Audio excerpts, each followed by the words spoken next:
My bestie Nikki live on the live stream. What's going on, Nikki? Oh, I feel like I'm a seasoned professional now at this whole live stream Really? situation. Yeah, I mean, yesterday we had no idea what we were doing, and today we're doing it again. So now I feel like we're old hat at this. Yeah, we still don't know what we're doing, Right. but it's Right. live, and we have my new bestie, Dr. Amy West, with us. Amy, how are you? Hey, how's it going? Nice. Thanks for having me here. Oh, I'm doing good. You get to be our guinea pig for one of our first lives. All right. Well, hopefully it goes well. See what happens. You guys have Yeah. never met, right? No, not Not officially. Not No. officially. No. I mean, I've been working on guidelines at the CrossFit Games and seeing doing your thing, but Same. running Same. backstage, we run into each other. But yeah. Well, I think I feel like I tend to meet people like kind of sideways. Like I never just meet them head on. I get involved, like in your case, like I'm kind of involved with CrossFit Health, and I know a lot of CrossFit Health people. So a lot of my friends are posting stuff that you do, and that's how I end up getting to know people through other people, which is kind of how Amy and I met. And then I just happened upon Amy. I was at a weightlifting competition in Salt Lake City, of all places, a couple weeks ago, and Amy was competing and killing it, I might add. You did great. Why'd you tip your head like that? You killed it. You did It great. was okay. It was all right. It was all right. It was okay. But I appreciate that. Thank you. Well, I thought you did great. And look, I was impressed. Like I've never been to an Olympic lifting competition before. Yeah. And it's intense. Like I subscribe to the CrossFit rule. You get it overhead, it counts. Like counts in CrossFit, and they're all Oh, yeah. specific about exactly what that lift's got to look like. It's how stressful was that for you? Was it stressful or not? Well, I mean, it was only my, I think, third lifting meet that I've ever done. I basically did one to qualify and then one other one, and that was it. So I'm fairly new to it myself. It's kind of a weird vibe. I'm used to doing as many reps as possible, as quickly as possible. So, when it's like, oh, yeah, I just did lift this once. Okay, cool. But there's a lot of little technicalities that, can mess you up and locking out and stuff like that. So I'm still learning the ropes of it, but it was fun. It was just more like a way for me to kind of challenge myself, give me something to do, try to make weight and show up and have a good time, give myself some goals. Now, have you been training for a long time specifically for Olympic lifting? Or are you a normal CrossFitter like the rest of us? Goes, oh, that looks fun. I'm going to go try that, and I'll train for 90 days and give it a shot. How'd you go Yeah, about I'm it? kind of more the latter. So I've been CrossFitting since 2012, 2013. And I think you can only get so far with your lifting, having shitty form. So I kind of hit that plateau. Just ripping off the ground. So at my gym, the weightlifting coach has said, oh, you should come join us for class and come check it out. So finally I was like, all right, I'm going to do it. So then I started doing that. And so I still like CrossFit every day. And then a couple times a week, I do a weightlift class and, just been working on it. When we were there, the friends I was with, they're like, hey, we should look at the lifts that the masters in your age division and weight class are doing and see how you would do without any, because I'm not training for it, obviously.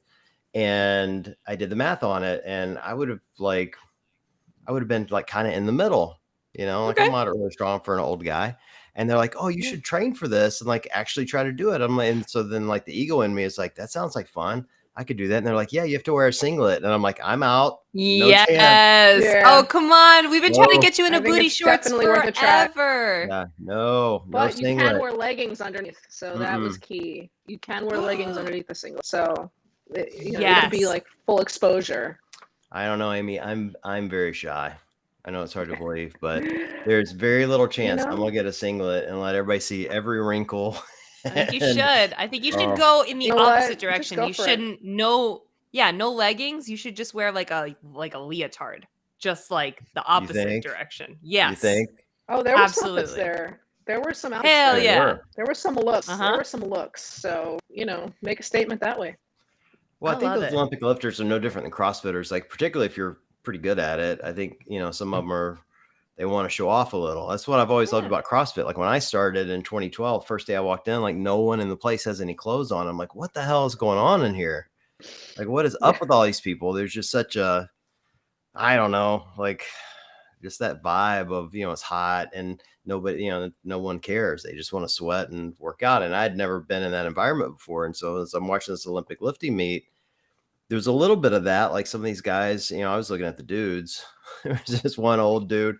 He was like my age and he's got a Superman singlet on, like a big Superman emblem. Yes. But that's ballsy, man, because Superman's got, he can move planets and this guy wasn't moving planets. It was just, I don't know. It was just funny to me. I love it. Yeah, if you're gonna have a look, you have to then really kill it on the lifting side of it. I feel like. So. Yeah. They go hand in hand. So. I guess I'm a huge fan of like making a statement like that. Like I love it. I think that like, I don't know. I think you look good, you feel good. So like if he was like feeling himself in the Superman onesie, I'm like, you go, old man who can't really lift all that much weight. Like whatever, you do you. I'm all about it. Yeah. Hey, I did. I had a custom singlet. I had like man headband, wrist wraps. What? Like, I was like, yes, I'm gonna look good. I'm gonna look good in hell yeah. What happens lifts. That's right. I love it. I'm all about that. Hey, what'd you think of the donut wall they had in the back? Did you get a partake at the donut wall? So I did. I'd partake of that. I'll say that I was expecting better. Not gonna lie, but after like 4 days of not really eating very much, so that I made weight, I was like, just give them to me. I was like between the first second half of the meet, I was like, oh, grabbing it. Let's do it. So it was cool to have, but. Did you go down a weight class to do this? Is that why you're trying to make weight? I mean, I kind of like live between the weight classes, so I qualified at a weight class higher. I was like, I think I'd be more competitive if I just was a little more disciplined and went down. So I ended up doing that, which was a challenge, but it wasn't too bad. So, but yeah, I kind of dropped down a little bit. So that's before I was just like so paranoid about like I don't want to drive all the way out here and not make weight. So like I can't eat anything. Right. Probably not the smartest thing to do it. Yeah. No, but I understand. Like that's such a commitment. You've been training so hard. You certainly don't want to like not compete on a technicality like that. Yeah. Right. Exactly. So yeah, checking myself on the check scale every morning. It's we talked about afterwards. That, all my meal plans out. That making a weight thing is stressful. Yeah. Like they were telling me, they're like, hey, look, here are the weight classes that you're in, but like I currently weigh, I'm like maybe 172, 173. And the next weight class is 167 for me. And they're like, well, you could go down to 167. I'm like, you know how hard it is to lose 5 pounds when you're kind of at the bottom end of your weight already? Truly. Yeah. Like it's absolutely. really hard. And then it's stressful because I haven't been at 167 probably since I was like 13 or 14 years old. I don't even want to think about how hard that would be. Yeah. And but you're to maintain strength too. Yeah. Yes. Lift heavier and lose weight at the same time. So yeah, it's a challenge. But you're already on the lower end of you're lean for you right now, John. So if you lived like in between weight classes and it wasn't all that much of a leap to lose 5 pounds, then you could potentially be way more competitive, like the amount of weight you can lift in comparison to your weight, because the top end of the weight class is like if ass moves mass, let's just say, then people who fit in the top end of that weight class are going to be like way stronger than you if you're in between and you potentially could drop down. Yeah, but we still run into the problem of having to wear the singlet, and I'm not going to. oh well, then in that case, forget it. Hey, what do you think of Salt Lake City? It's cool. I mean, I was like at one area for most of the time, so I didn't really explore very much. But I did go to a Utah Jazz game that happened while I was there, so that was fun. Cool. I'd been out there before for when I was interviewing for my sports medicine fellowships and stuff. I interviewed out there, so I got to see a little bit of it. It's a really nice place. It's super clean. People are nice. Nice. It was clean. I couldn't believe how clean that city was. It looks like they just sweep up every night, but they have a huge homeless problem, which was really odd. Yeah, I did notice that. And I didn't notice that so much when I was there like 4 years ago, whatever it was. So yeah, I don't know if that's I don't know. I mean, I feel like I've seen more of that the farther west I go, the more I see that. I don't know why that is. Maybe it's super expensive to live there. I couldn't quite figure it out, but and it wasn't that they were just homeless. They were like, it was like walking down the street wearing a sleeping bag, talking to yourself homeless. Like, it was really sad. Yeah. You know, it was Oh, really, yeah. really interesting for such a beautiful city and that invests a lot of money in the infrastructure. Like, you know, I would have imagined they would have had a better, like, kind of shelter system in place. It was just very odd, but beautiful city and great Yeah, food. really cool. I ate and drank a Well, lot. I wasn't worried about I making mean, not so it. much, but Right, yeah. right. Got to enjoy some stuff after. I had all my meals planned out after it. Before I had to be really good. Ooh, where'd you Totally. go? Did you go anywhere good? Runyon. I had brunch there. Yeah. I had my new favorite drink. What the hell is that thing called? What's the opposite of a mimosa, Nikki?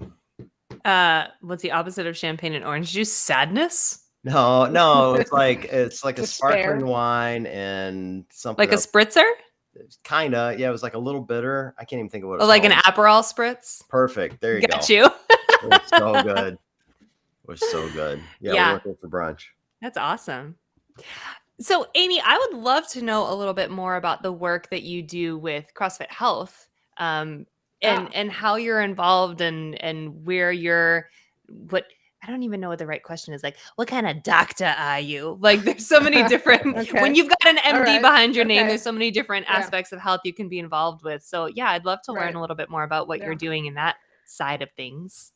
Okay, so I mean, it's tough. So I'm a sports medicine physician, and I'm a physiatrist, which most people don't know what that is. I don't know. A doctor. There you go. So a doctor of physical medicine rehabilitation. It's a really small subspecialty in medicine. Basically, our focus is on physical function and physical manifestations of disease processes, meaning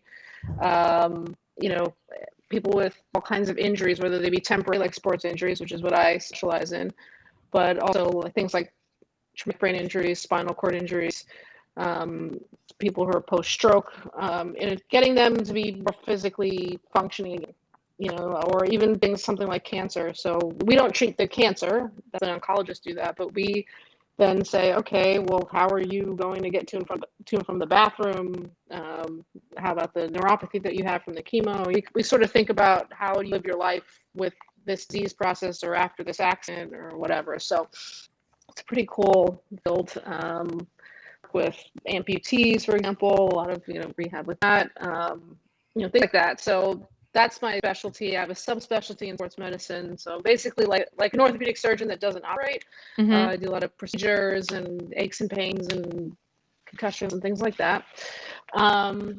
So yeah, that's kind of like what I do on a day-to-day basis. I'm a physician as well for a college here. But how I found my specialty at the same time I found CrossFit, and CrossFit is sport of function, essentially, or it's a functional fitness. So it kind of aligns well with what I do during my day job. I see a lot of parallels. And so I was essentially, like, back in 2013, 2014, I started kind of lecturing in my hospital system about CrossFit and sort of spreading the word about this sport of function and how it's sort of almost a perfect bridge. People are post rehab then to find a local box to continue their progress. And then through that, it's just sort of my stuff ended up at HQ. So then I got involved with the whole CrossFit thing, which at the time was a little bit different than what it is now, but essentially it was like a tank of physicians who would get together and talk about modern medicine and things that are wrong with it, and we would network and stuff like that. So that's kind of how it originated. Also, being involved in CrossFit and being involved in sports medicine at the time, big sports medicine organizations were sort of very anti-CrossFit, and there are many reasons for that, and some political things behind that and whatnot. So I was sort of the bit of a squeaky wheel in that space. I continue to be as far as defending the CrossFit and sort of in the sense of seeing it as more of an injury prevention tool rather than something that causes injury or something that people should be deterring other people from doing. So I sort of become that person who talks about that quite a bit. And now CrossFit Health is continuously kind of reorganizing and sort of they're figuring out what exactly it's going to be. But my involvement primarily now is in the education side. So I spoke at the health conference and certainly educating people about CrossFit both in the medical community and then educating people in the CrossFit community about dietary, which is my specialty. I do a lot of that, explaining the things to each other. And then also, working with my goal to establish a network so that physicians and other providers and coach can all kind of be on the same page, find each other and interact both professionally, then also, finding ways for patients to find the right person, the right city and stuff like that. So that's a goal of mine. Right. And that's kind of the evolution of like where CrossFit Health is heading, right? Like I know originally it was kind of just like you said, it was a think tank. And then I know that you guys had sort of your own internal seminars about how are we talking about CrossFit within the health community and vice versa. And then, I know that John's been part of like a beta program where he's like doing telehealth and figuring out who to talk to. But eventually it is supposed to be this network, right? Because I am personally, I'm sure not alone in that like, I've needed a new primary care doc forever, and I have not been able to find one that I like because not anyone really knows or understands my lifestyle. And especially being like recently pregnant and recently postpartum, like it was really hard to find anyone within a system of care that I could be like, well, how much can I lift? Or like, how hard can I work out? Because a lot of that thinking is still very like, well, you could like walk and do yoga.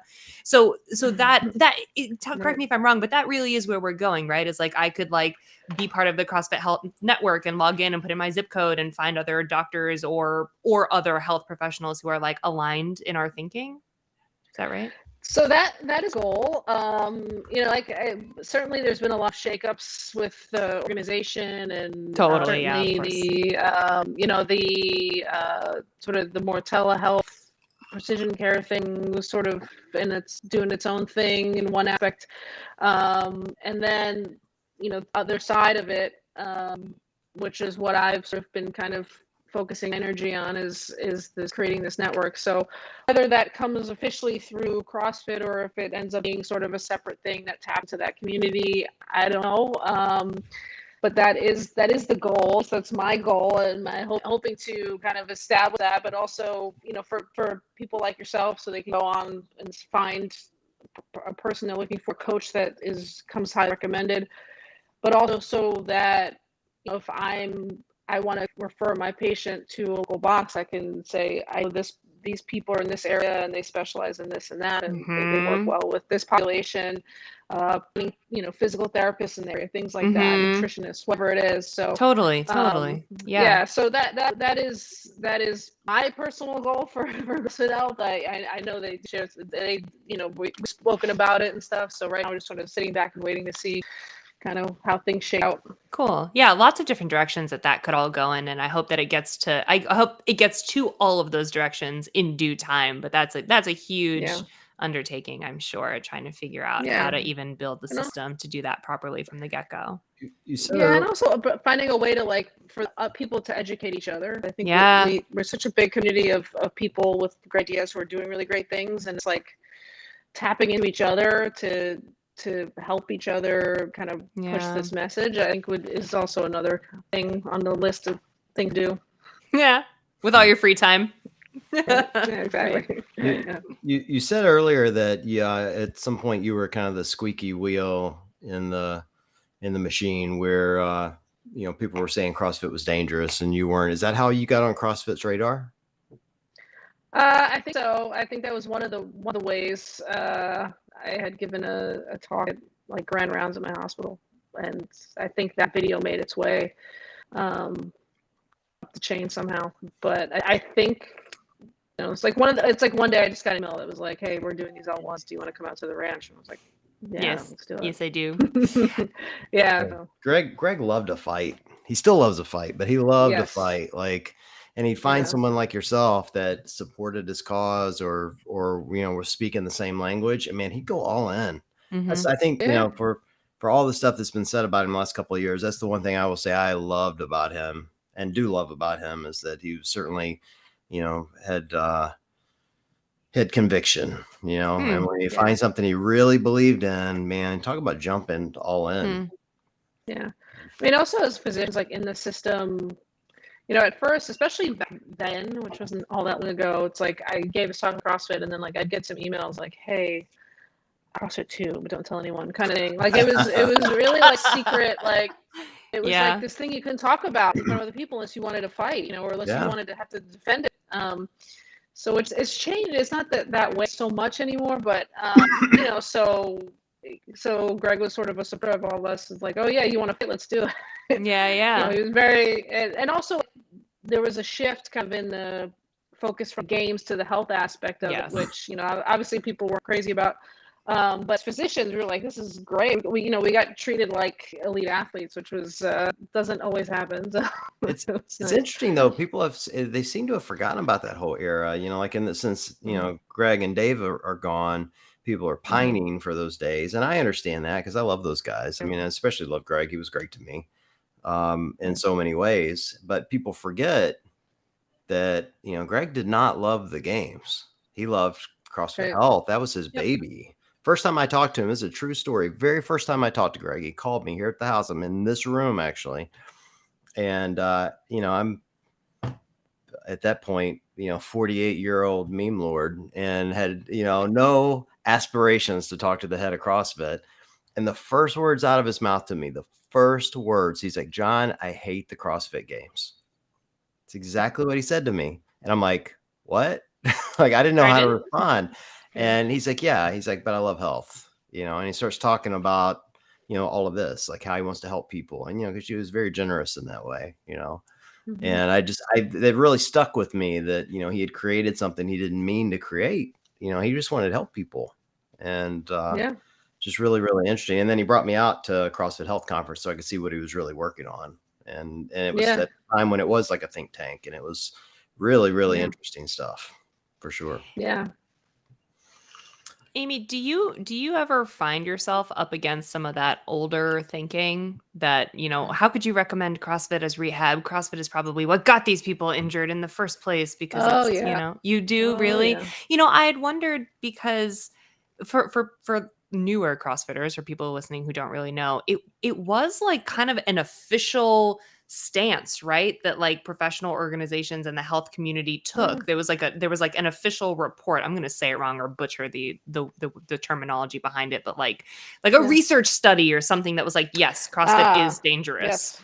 Right. Yeah. And then that was like officially disproven years later because it was like political and all sorts of shady. Falsified, yeah. So I mean, essentially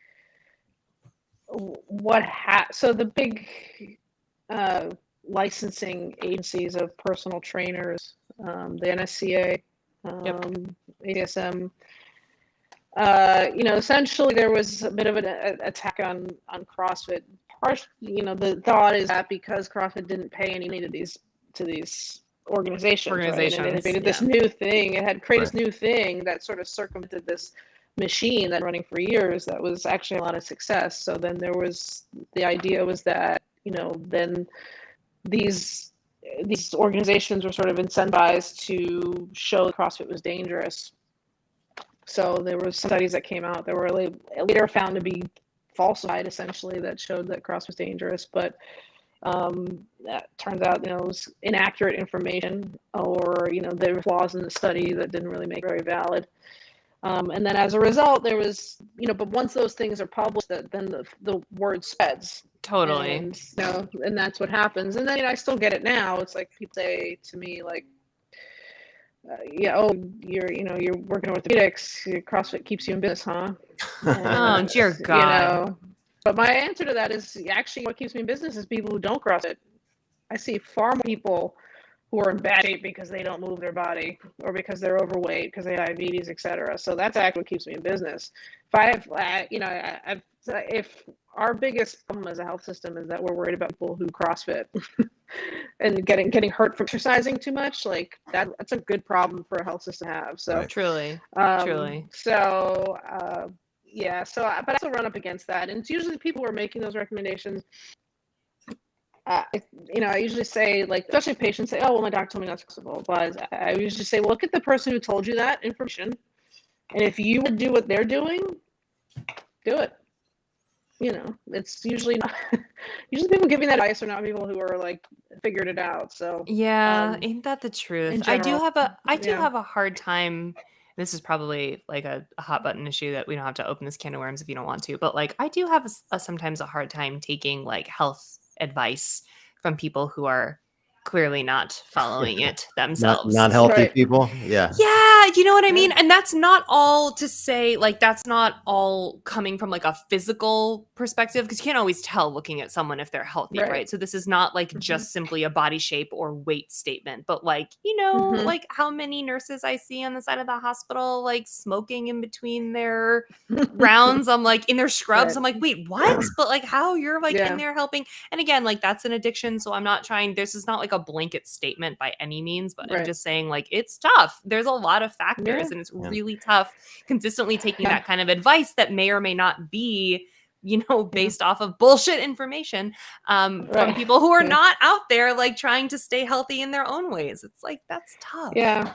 And it's weird because the medical training, at least for physicians, it kind of puts us in a situation where it's like we're kind of forced not to take care of ourselves. It's like don't sleep, Right. you don't eat, you have no It's time crazy. for anything. It's Mhm. crazy. It's kind of like some of the most ridiculous training you can put somebody through. So our own health is often kind of pushed off to the side. But it's the kind of thing. It's like it just comes down to priorities at a certain point. It's like you just have to figure Yeah. out like this is something I'm going to prioritize or I'm not. But Yeah. I think for me, it's always the eye test. I felt it was funny. I was talking to, you probably know him, Craig Howard, who owns CrossFit Diablo Mhm. out in California. We were just DMing, and it was when I was going to Salt Lake City. And I told him, I'm like, I was feeling guilty on the trip because I was silently judging people in the plane by appearance because they didn't meet the eye test of fitness. And it was kind of the same thing, Nikki, where people will go, oh, you shouldn't do CrossFit, it's dangerous. Meanwhile, someone's 50 to 75 pounds overweight. And I'm sitting there looking at them going, how much more dangerous is obesity versus deadlifts? I think it's a lot. I mean, and again, it's just the eye test, but and I feel guilty judging people, and it is very judgy. So I'm aware of that, but I don't know. Greg and I had talked about this once about the eye test of, if you see something, regardless what those studies are telling you, like we're all in the gyms. I'm not seeing people get injured. I'm sure it happens, but I'm not seeing it. Yeah. I'm seeing people change their lives. I'm seeing them lose weight and get fitter, Yeah. and they're moving better and so increasing their it's the kind of longevity. thing too where like active. So I think what also like as far as like from like an orthopedics perspective, where they were seeing like all these people come in with like the new kind of injuries as CrossFit kind of took off, and part of it's accountability. Like so if you're gonna try to do like 3 months in a day or whatever, like some ridiculous thing on your own, then yeah, you're gonna end up hurting yourself. But also it's people moving will get injured moving, and people who don't will get injured sitting on the couch. I see that. It's like if you're an active person, you're more likely to get hurt like hanging off of a pull-up bar, but the average everyday person is probably going to get hurt putting their pants on. Like Right. I've seen it. So Right. it's like active people get injured being active, and sedentary people get injured being sedentary as a result of being sedentary. So Right. Totally. Yeah, and you know what I never understood about that entire argument of CrossFit as an activity is what's causing these is like every sport everywhere causes injuries. Every sport. Mhm. And no one's like, yeah, you really shouldn't play in that rec soccer league because you could tear your ACL. But like the Right. same thing could happen anywhere. And if you're Right. just getting off the couch for the first time and you join a flag football league, like you probably are gonna tweak something. You know what I mean? Yeah. So like, why Yeah. is that different? Yeah. I never understood that. Yeah. Like, and there's good coaches and bad coaches everywhere too, right? That's the other argument Right. to that is like, Right. well, Good CrossFit has coaches, these like bad shitty coaches or whatever. I'm like, well, your soccer coach could be crap too, and then you get hurt that way. I just don't I never understood that. I don't think we have as Also in many the bad ones data, as we like used to. by any stretch of the I imagination. don't either. I'm just Yeah. disappointed to hear. I mean, Amy said it best. Like, once that information is out there, falsified or not, you're going to be fighting it for the rest of your life because someone heard it somewhere and just decided to believe it, irregardless You of. guys have both, And you've also, both been doing this since like what? Amy, you said 2011, all 2012? 2013, And Nikki, what about you? 2010. Yeah. So you guys remember Yeah. what it was like in 2012, Yeah, I right? Like do. our Yeah. coaches weren't moderating what we were doing outside of CrossFit. You know how many stories I have where my buddies would call me after a terrible workout and the very next morning they're like, hey, we're going to do 500 burpees for time. Let's I go. know, I And know. because my Yeah. dumbass doesn't know any better, I'm like, okay, that sounds like a great idea. And then I'm out there Yeah. doing And that ends 500 up burpees being for time, you know?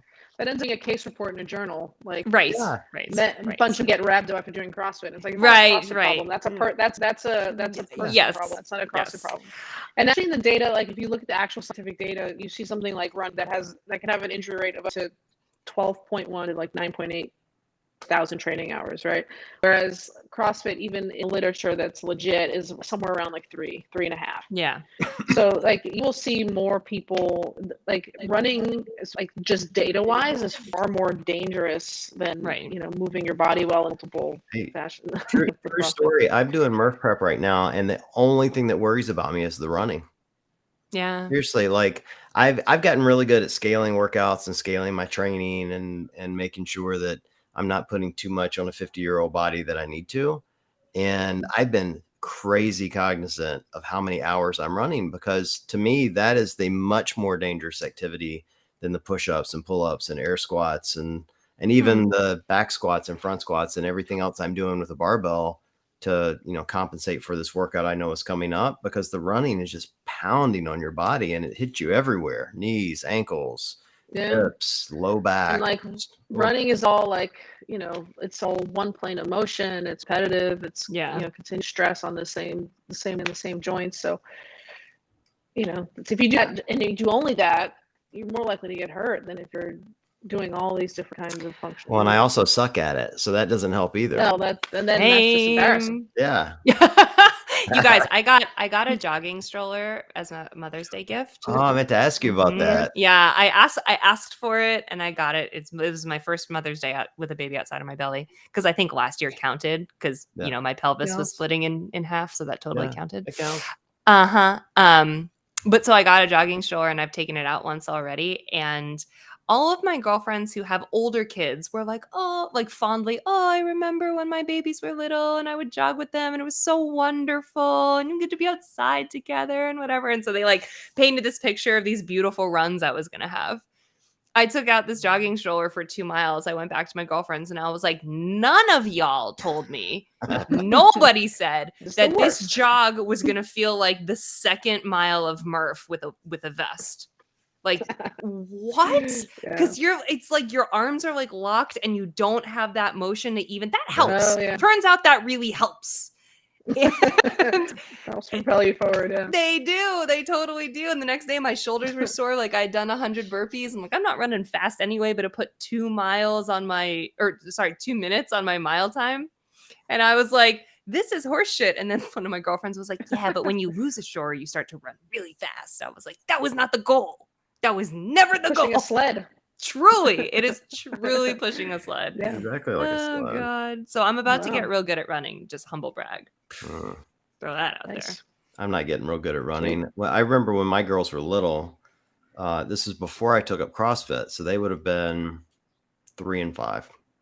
We had bicycles and I had one of those carriages you pull behind the bike, and every time and you put little helmets on them and they're just cute as hell, and they're shouting, faster, daddy, faster. And daddy was really out of shape in those days and he could not go any faster. It was really humbling. And I look back on it now and I'm like, man, like, how many people do that? Like jump into an exercise like this without any real training or understanding of like what it does to your body. And I think it goes back to your point, Amy, of like repetitive stress and how injuries happen. Is like without good coaching and instruction and understanding of, the potential to be hurt, let alone how you're actually going to get hurt. It's, I don't know. It's like, I don't know how people do it. Maybe it's just the 10-year CrossFitter in me, but I don't want to go back to those days. No. No. Not even a little. What's hey, what's next CrossFit health wise? And then you mentioned it earlier, there's been kind of a huge shift in what you guys are doing. And I've been talking to some of the group there around what they're working on, but what are you working on with them? There's always like things in the air. As far as what officially is happening, I'm also waiting to hear what's going on next. I mean, there's always working on the educational piece of it and putting together good educational material for people. And then like the network that, always has been in progress for many years that we're trying to officially kind of like make a thing. And like I said, if it ends up happening via CrossFit officially, or if it ends up being sort of a side thing that kind of incorporates into it, to be determined. But I think right now they're kind of like finding a new CEO and there's like all this stuff going on. So like we're just like waiting to see like what happens, and then we'll start like working on stuff. When are we getting a CEO? What the hell? Well, I wouldn't know. That's for sure. I heard a rumor because I'm in cahoots that we were getting one, and then it didn't happen. So apparently my Kahoot pipeline's not very good. Nope. Not good. Shut it down. Yeah, Shut it down. I would not know. I definitely would not know. I know. I'm disappointed. I'd like to see him get one, if for nothing else, so people can start complaining that they're not as good as Greg or Eric or Dave or whoever. Just gin up that drama. Yeah. But I don't know. I mean, I hope it's somebody who's plugged in with the community. I think that's kind of the biggest piece of it. Yeah, I worry. The more I don't want to call it mistakes. Like, there's just a lot of things aren't going well for CrossFit right now. And that's understood. Like, you got a lot of new people there and a lot of people, to your point, that, we say they're not in the community, like they're new to CrossFit, like they're executives and they've been hired on to come work for CrossFit, but they were not part of the CrossFit eco-structure before, and so they don't quite understand it yet. And that's my fear, is you bring somebody in that doesn't fully understand that. What does it do to kind of all these projects that we love? Like CrossFit Health's a great example. Like, it worries me for that. I think CrossFit Health is arguably has the most potential of everything CrossFit is doing. The games are cool, but the games, they only change the lives of athletes, not average people like me, where CrossFit Health can really make a huge impact on people's longevity. Make a huge impact. And then then it comes down to, people are thinking more about like financially, like how this can be profitable. Like, I don't know exactly where health fits in that, but hopefully there's a space for it in whatever kind of iteration. But that's the goal. It's not like healthcare is unprofitable. You'd think they could figure out how to integrate it and make it profitable. I mean, I'm in this beta with Thorne and or whatever they're calling it, and I don't know. I mean, it absolutely seems like it could be profitable if it's done right, but more than the profitability for the company, it could be really beneficial for people in growing their longevity and their overall health and wellness. Yeah, I mean, I think part of something that can be really big if it's done well is, if we can appeal to insurance companies to cover it, to make something sort of an official treatment modality. So then everybody wins, so that was kind of one of the goals, when we kind of were talking about what is this going to be, but that would be really nice to do that. Another opportunity that I see kind of just personally, I work a lot with foundation groups, Phoenix and Adaptive Training Academy and Barbell Boobs and all that, because they're all groups that have medical missions, essentially. That's how I see it anyway. So there's these CrossFit community centers in Boston. They have one there, and it's an opportunity potentially to be like a healthcare space as well, through these foundations, through incorporating different access points to healthcare. So I mean, the possibilities are there. It's just figuring out how to best do it and organize it. Well, fingers crossed they get it there. I mean, it's a much different vision, I think, than what Greg had, but I think it's aggressive, and assuming and get the right leadership in place to run it, I think it can be Yeah. really life-changing for people. And the little that I've seen, like I'm looking at it just, through my lens with the blood tests that I've had to take and get the test back. And like, I'm learning more about myself than I knew before. And, and to Nikki's point, like I wanted a doctor that understands the dumb shit I do on the weekends in the gym, Yeah. Yeah. And fortunately for me, I'm working out with my doctor doing dumb shit in the gym. There you go. So Nice. we're side by side, and he sees me do it, and I think it's important to like have someone that really understands why it's valuable to you, that, there's a difference between, oh, do you work out, and kind of the lifestyle that it takes to do something as hard as CrossFit, Right. And then it's not like this fringe kind of weird bull to do it. Yes, exactly. Yeah. Amy, where do you live? Where are you? New York City. Oh, wow. Matt behind me. Hey. Yeah, I work for Northwell Health, which is the biggest health system in New York State. But yeah. Man, how awesome is New York City? It's pretty cool, not lie. Something's going on. So yeah. Where do you CrossFit there? What gym do you go to? So I'm a bit of a nomad. I'm a CrossFit nomad. So if I'm in my where I live, I go to CrossFit Gantry, CrossFit Unleashed, then by my hospital, CrossFit Sanctuary, CrossFit 516. So I'm like all over the place. I go to a few different places. So probably depends on your schedule. Pretty much, yeah. Yeah. How do you get the Olympic training in and the Olympic lifting training if you're going to so many different gyms? Yeah, so the morning is when I tend to work out. I like to work out, so that based on where I am that morning. But in the evenings, the gym that's right by my house has the Olympic, so I do that a couple times a week in the evening. So. Oh man, that's cool. I mean, I'm in the suburbs of Cleveland, and I find it hard to get around to gyms. I'm just trying to imagine how hard it is in New York City. It's good because they're everywhere, so you kind of tap into different things, and then you get to meet like all types of people. Yeah. You went to school in Boston, though, right? You go to Harvard? I did. Mm-hmm. Did. I don't mean to brag, but I went to a junior college in Mississippi. It was very exclusive. Very nice, sweet. Yeah. Did you CrossFit in Boston, Amy, when you were there? I did. So I found it kind of during med school. I was at CrossFit Fenway. Yeah. RIP, which was I know. Which was like my first entree into CrossFit and the community aspect. It was really awesome while it existed. Invictus took it over, and sort of CrossFit Invictus, Fenway Plus, Back Bay. Yeah, they have a few locations. Boston is my home, so I'm very familiar with. Yeah, love best city in the world. IMO, just. Yeah. Where are you from originally? From New York, Queens. So. Oh, Queens! I came full circle. Yeah. You and Spider-Man. That's awesome. Yeah. Exactly. Yeah. Yeah. And Captain America. Right, of course. Right, of course. Yeah. Man, I'm jealous. I need to get to New York. We just the firm I work for just acquired a bank in New York City, and we sent a whole bunch of our colleagues there to work, and I didn't get to go, and I was very jealous.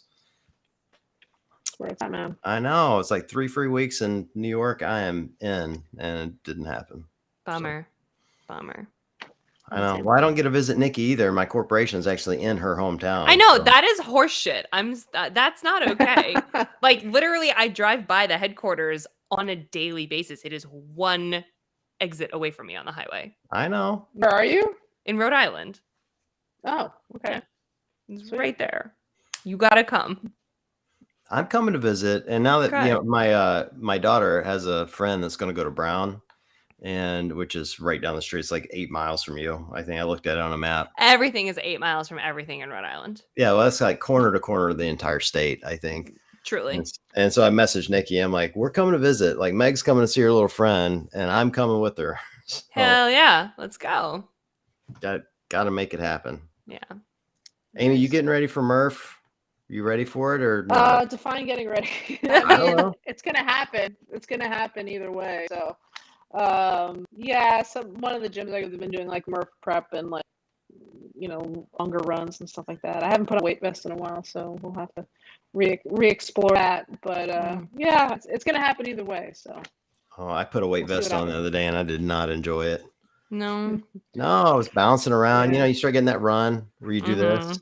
Yeah. Yep. Put your hands up on your chest and it's bouncing. You're like, this sucks. And you're normal. Like I can run for a pretty decent amount of time at about an 8-minute mile. And all of a sudden that 8-minute mile becomes like a 10 or 11-minute mile with a weight vest on. It's just not fun. Yeah. Yeah. Pull-ups with a weight vest are not fun. So, well, I haven't actually been out on the road in a weight vest. I've been on an assault runner, so I don't actually know how it's going to feel yet. Oh, assault runners. It might feel better, actually. It might feel better on the road than it did on the runner. Yeah. It might. Here's a true story for you. So my gym closed, and it was owned by Saxon and Spencer Panchak, and they had a landlord dispute. And so they're selling some equipment. So I shoot Saxon a message. I'm like, hey, I'll take the assault runner if you'll sell it to me. So he sells it to me at a discount, right? And I'm like, but you guys got to deliver it because I don't have any way to get it over here. So Saxon's fifth fittest man on the planet, or whatever he finished last year, and Spence is no slouch. And so they bring this thing over. Watching these two crazy fit dudes try to move this assault runner into my basement was worth every penny I paid for it. Like it nearly killed them both. Right there. That's true. I'm like, I told at some point, I'm like, Saxon, please get injured doing this because it will give me so much content that one of the fittest dudes on the planet can't move an assault runner. It was so brutal. That is truly functional fitness, though. I had a moment like that a few weeks ago. Did I tell you this, John, where I had to move the table into my new office? So my company just opened an office, and it's like a 2-floor little cute office, and the building is letting us borrow like a really long table to work at, all of us, while we have one custom built. And we had to get this thing up the stairs, me and another girl. And I felt like it was the moment I had been training for all my life, because it was like kind of a heavy table, but it was like long and awkward. And so she could back it up, like holding it just kind of like under her hands, like holding it up the stairs, backing it up. And then I, from the bottom of the stairs, had to like clean and jerk this table up over the railing. And it was like the greatest feeling in the world. I was like, this is the whole point. This is why we do the thing. This is why I have a barbell, so I can get this table up over my head. And she was like, oh my God, are you okay? I'm like, yeah, this is what I trained for. You're like, this, boom. It was awesome. It was wild. I always do the analogy of like, it's so you can put your like kitty litter on the top shelf or whatever, but I don't have a cat, so I've never done that shit. But this was my real life example. Do you run into this, Amy, in the healthcare space? I mean, like, Niki, I know you can't tell because we're on like the little video, but Amy is ripped, man. She's got guns. I can tell. Like she does. You got serious guns, girl. Like when we were at the weightlifting, and keep in mind it's a weightlifting competition, so everybody's kind of ripped. But Amy's like in her singlet, and like I'm jealous of your arm, like really jealous of your arm. Do you run into this in the healthcare space where people are like, what the hell? Like, how are you so fit? Oh, I mean, so. Yes, in the sense that when I first started my job, I didn't have my white wasn't ready yet. So summertime, and I was wearing a lot of sleeveless shirts. And I mean, patients for the most part are like, I've never seen a physician that's in shape. I've never seen a ripped doctor. That's so messed up. It is messed up. Or they'd be like, so like, what do you do? How do you work out your triceps or something? Someone asked me, and I was like, well, I don't like do that. But I'd say like, oh, so I was like, oh yeah, I CrossFit, and then be like, oh, well, I can't do that. That was like the immediate, oh, that's crazy, I can't do that. And I was like, oh boy, okay, Here we go. Or like other physicians, like I find that, especially because I work with a lot of like athletes and some like bro-y dudes, that I get more respect from their like patients or even other physicians when I don't have sleeves on, more so than when I have my coat on. So interesting. I think feel like people like a 18-year-old guy is likely to take my advice when I'm not wearing sleeves than if I just have a white coat on. You know what I mean? I find that, and even from other physicians too. Like there's a little bit of a I don't know. people sort of say, okay, maybe you know what you're talking about. I don't know, you know. Wild. That is so interesting. Perception is yeah. everything, huh? Especially like being a female in a male dominated field. Totally. I'm like one of the few men in my department, so it's like, you know, or I work with like a college team and stuff like that, and I sometimes it's like that is what I think people respond to sometimes more so than like the Harvard diploma on my wall. That is so interesting. You know? And completely ass backwards, but like just interesting in a sense that it's like, oh shit, she must know what she's talking about, or like, oh yeah, I guess you're the sports lady, like I guess you know the thing Yeah. since your body looks like Right. you know the thing. It's just that's nuts. I don't know. I don't actually know if it's good or bad. I'm just processing that it is so Yeah, it's just interesting. something like my observation of Yeah, the, you know. yeah. What's interesting to me about that though is like I've always had this theory in my mind that people will listen to someone around fitness when they can see you're fit because they know the dedication and the hard work it takes to get there. But I'm struggling with the connection where they're taking you more seriously because you have a Harvard degree. I know. But that seemed Yeah. incredibly harder I to mean, me than learning to do you know, Fran. Like, I don't know. you know, it's one of those things that it's just how people respond, or Yeah. that people like really think that you know, they really sort of they at the same time they're like, oh, I want to do what we're doing, but I could never do that. And I'm like, well, what? Like, or I do some. I'll work out, but not like that. I'm like, well, okay, it's sure. you know, they Yeah. go Anyway. hand in hand. So Yeah. Well. That's honestly why I want to see CrossFit Health be so successful. yeah. I love the games and what they stand for, but I often think people think I can't do that because they've seen some snippet from the games. And you see Rich Froning out Right. there doing what he does, and you're like, holy shit, you know, I can't do that. You know, I don't know. I have the opposite theory that people see that on Drop a ESPN comment for the then, by first the way. time or wherever, you know, CBS Sports for the first time, and they say, "Wow, how do I do that?" You know. Oh, look at this comment. I know. Do you know Coach Eric from yeah. NYPD Of CrossFit? course. Yeah, Coach what's up, Eric sent my dad, old Roy, a t-shirt, and he loves it. Nice. By the way, he sent me one Yeah. too, and they've been super supportive of the page and the podcast. Yeah. And Dudes. I want to get over and see him. I was supposed to go to NYPD CrossFit right before the pandemic. Yeah, the fittest of the fittest, which is their Yeah, event that's yeah, yeah. Yeah. I think we had originally spoken about meeting there like many years ago. But yeah, no, super supportive of those guys as well as the FDY Bell Club. Very I cool. kind of have sort of like their team position, if you will, and I kind of connect Neat. them with the health system to get so the people, yeah, let's all work together here, you know, like The firemen won the um, competition this year, right? Did I hear that? yeah, there was some, but there was There's some some drama and debate. some controversy. So I'm getting in the middle of Nope, it. But nope. yes, yeah. Nikki, we should get them on. We need to get a fireman and one of the cops. So we'll get Eric and one of the firemen on and let them bitch at each other. It would be great. All right. All Wouldn't it? right. It's all love. It's all love. Okay, if it's all love, then yeah, I'm here for it. All love. There's Well, some little, you know, Eric, but if you're just kind watching, of friendly. shoot me a DM, man, and we'll get you and we'll get a fireman on or fire person. Rick and Sasha and all those guys. Yeah. Yes. Yeah. Yeah. We work together at the man. games too, so it's always a good time. Those are awesome, awesome dudes. You're gonna be at the games this year? I plan on it. Yeah, I usually part of the med team, and then often like Cross Health will have something going on, some kind of spinning around between sidelines and that, and it's fun. It's a good time. But people like, you're going on vacation to Madison for a week. I'm like, it's like the busiest I am. Right. Yeah. Like, all year. You know? Yeah, I get that, it's, girl. It's so much fun. So much fun. Yeah. Somebody asked me if I was skipping the games, and the way they worded it made me sound like they thought I was gonna get Will Smith, so like somebody was gonna come smack me or something. I'm like, no, I'm not skipping the games. Uh-oh. Like, I'm gonna be there. I'm not worried about it. You know. Yeah. No worries. Yeah, no smacking. We don't need that. Here we're gonna let Eric. Nothing but love for their brothers and sisters of FDNY. All right, making sure I'm not ginning up drama here, but I want to gin up some drama. That's the whole point of running a show. Well, I'm excited Okay. about Gotta- the games. gotta- I think it's going to be fun. If you get a free 5 minutes, come hang out with us. I know you'll be busy. Oh yeah, for You're sure. part of Well, for sure. Although, I'll find you. I'll find you wherever you are.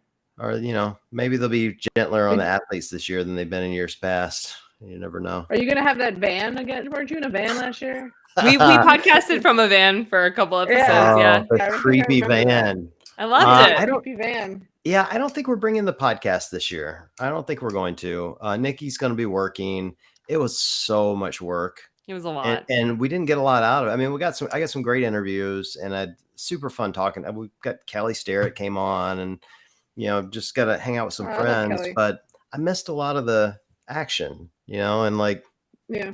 for me, the games is getting to talk to people live, like getting to hang out and see people like yourself and like find out what's going on. And I don't need to air that stuff. I'd rather just like kind of collect that for myself and then use it later. Yeah, I think what was really nice last year was that John was able to get like a bunch of really great content and then ran several of those episodes for my first few weeks when I was just recently postpartum. So that was like Yeah. really great. Is like we got a lot of he got a lot of content to kind of like have in the bank, and then we released that slowly over time. But hopefully this year that doesn't happen again. No, maybe if you get pregnant again, you never know.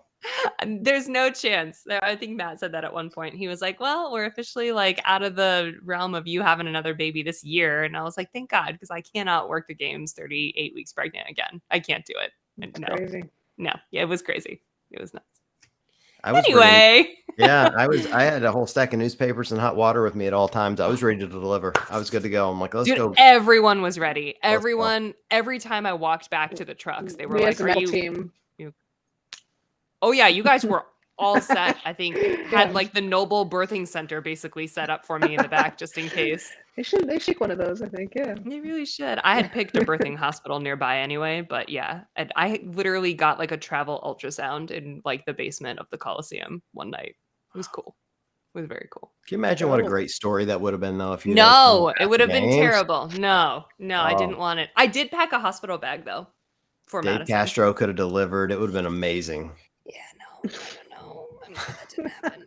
You want to be that intimate with Dave? He's like, Niki, push. And I'm like, no, please. No. Oh my God, I love it so much. I love it. Well, Amy, this has been fun. Thank you for joining us. Thank you for coming on. Thanks for having me. Always happy to talk about all things CrossFit and health and whatnot. Yeah. Hey, well, that's, part of our, it's not a new mission for us, but we want to make sure that, we're continuing to talk about the things that are really most important to the community. And I think the work you guys are doing in CrossFit Health is really, really impactful, and often gets lost in the shuffle of who's going to win semis and how great Justin is and Tia and all these people we love. No slight to them whatsoever, but you guys are doing really heroic work out there, and it just doesn't get enough coverage. So, just really excited you're coming on. So as you guys have new stuff, reach out, let us know, come back on. Please. Yeah, as things unfold, I will let you know. Yeah, keep us in cahoots. Find out who the new CEO is. That would be great. I won't know that for anyone else. So there you go. All right, Niki, it's been fun. Our second live stream in 2 nights, and we got another one tomorrow night. We're gonna have Danny Spiegel on, and Zoe's coming back, and we're doing movie reviews. I'm so excited. It's Danny sent me her list of movies. That is ridiculous. There were like 30 of them. I'm like, how have you seen so many movies and train 8 hours a day? Like, how does this happen? It's absolutely ridiculous. Wow. I know. I'm gonna have to watch. Like, I got to take the day off tomorrow and watch a couple of movies. I know. I'm gonna be very in the dark, but I'll ask questions from like a good viewer standpoint. Right. Like, if I haven't seen this movie, which I haven't, will I like it? I'll poke holes. All right. Yeah. We'll make it happen. All right. Well, thanks for joining, ladies. For everyone watching, we appreciate you guys, and we will see you guys tomorrow.